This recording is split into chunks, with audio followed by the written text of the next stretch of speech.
come again, sir? You are lying!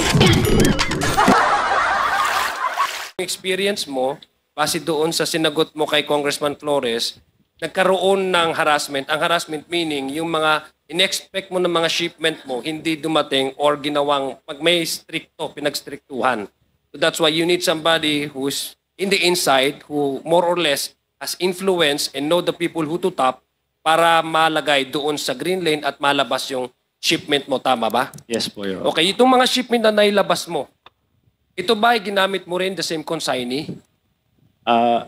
Tatlo po yung consignee na ginamit ko noon. EMT, RONSS, tsaka Integrity. Tatlong consignee po yun. So, nung tapos na yung transaction nyo, yung first na transaction nyo, kasi naging successful, no?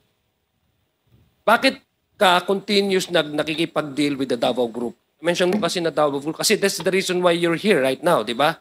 Yes. Kaso, bakit continuous mo pa rin yung pakikipag-ugnayan sa kanila? Mayroon ka pa bang mga shipment na in-expect mong pumasok na baka maaras? Yes po, kasi nandiyan po yung trabaho ko eh. Nandoon po sa linyahan na yun eh. So, dahil nakakonect na ako sa kanila, so mas madali ko mailalabas yung container ko. Mr. Chair, with due indulgence Yes. gusto ko maintindihan, Mr. Chair, sino yung binabangkit mong Jojo, saka yung tita. Pakipaliwanag mo nga sa amin uli. Pangalawa, bakit ka nag-rates out of Davao Group? Nag-i-smuggle ka ba? Yun ang tanong ko, bakit? Ibig sabihin, kung talagang legal ang pinapasok mo, di ba? Bakit ka nag-rates out Davao Group? Kasi po, tama po yun sinasabi nyo. Mga misdeclared siya, underdeclared po. Katulad nga po ng sinabi ko, kung... Ibig sabihin, meron kang misdeclared, underdeclared. Correct? Yes po. Kaya nag-raise out ka sa Davao Group. Yes po, Your Tama? Honor. O tanong ha? Ikaw ba nagpapasok ka ng mga ukay-ukay, mga damit, second hand? Opo. Pasok ka, di ba? O, Major Kaskolan, bawal yan. Yes, sir. Bawal yan, di ba? Yes, Your Honor. Pero nakakapasok. Yes, Your Honor. Anong ginagawa nyo? Anong ginagawa nyo? Actually, Your Honor, we apprehend these shipments, but there are so many ways, Your Honor, of hiding this. Ang daming, Yes, Your ang Honor. daming ukay-ukay dito sa Metro Manila. Bawal ipasok yan. Merong, Very true, Your Honor. Sandali lang. Merong directive ang WHO sapagkat health hazard yan. Very true, Your Honor. Ngayon, And ano itong tanong ko ha? Bakit nakakapasok sa customs yan? Sir. Pagkatapos mo sagutin yan, Yes, sir. I want the attorney from customs to answer me on that. Sir, actually, the okay that's coming in. Okay lang ang puso ko. Yes, sir. Comes Malakas ang puso ko. Yes, sir. Sir, it comes from many ports. It's not only the ports in Manila, but also ports in Mindanao and the Visayas. Salamat. Salamat. You've been honest with me. Ang tanong ko ganito, with indulgence of Congressman Sia, bakit nakakapasok yung ganong illegal? Bakit? Bakit hindi nyo nakikita? Bakit nakatakip ang mga mata ng customs official? First of all, Your Honor, okay can be declared as bed sheets, used bed sheets, used shoes. What is prohibited, Your Honor, is used clothing. Major Kaskolan, and that can be declared, but you know for a fact that they are not new.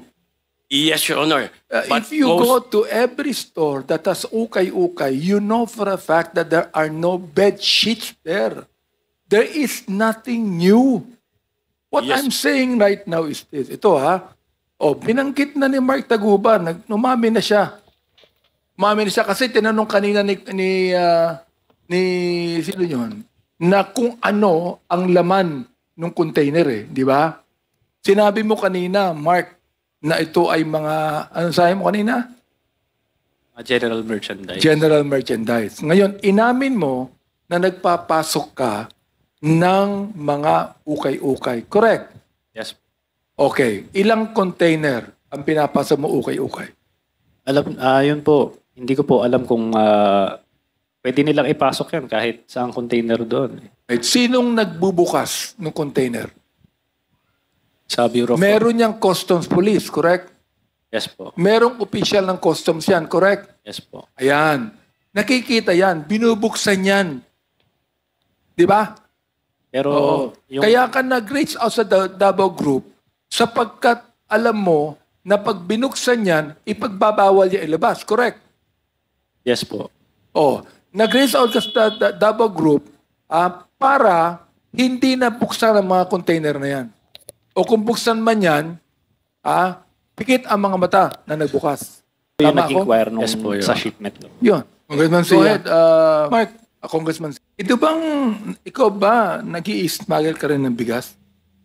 Hindi po. Hindi. Hindi po. Ano lang, ukay-ukay lang, saka ano pang ini-smuggle mo? Drugs. Para maintindihan niyo po, pagka sinabi mong general merchandise, smuggle na yun. Ayun, oo. So, ibig sabihin, pag yan na lang merchandise, smuggle na yan. Opo. Ano nakalagay dyan? Yan na merchandise. Kasi po, para malaman niyo po yung proseso nito, ang isang container po, marami pong may-ari niyan. So, isipin niyo po yung trabaho ng FedEx, kunwari. So, itong si Hongfei, siya yung exporter sa China. Itong si Hongfei dito sa Valenzuela, kung saan nahuli yung drugs, siya yung importer. Si EMT, talagang wala siyang kinalaman dito sa transaction na ito. Talagang royalty fee lang siya. So, lahat ng mga Chinese na gustong magparating ng mga mga products nila, ikino-consolidate yan sa isang container. Yan po ay smuggled na yan. Kasi hindi naman dinedeclare lahat. Kung i-declare mo yan lahat, napakahabang listahan po niyan. So, yun po yung general merchandise.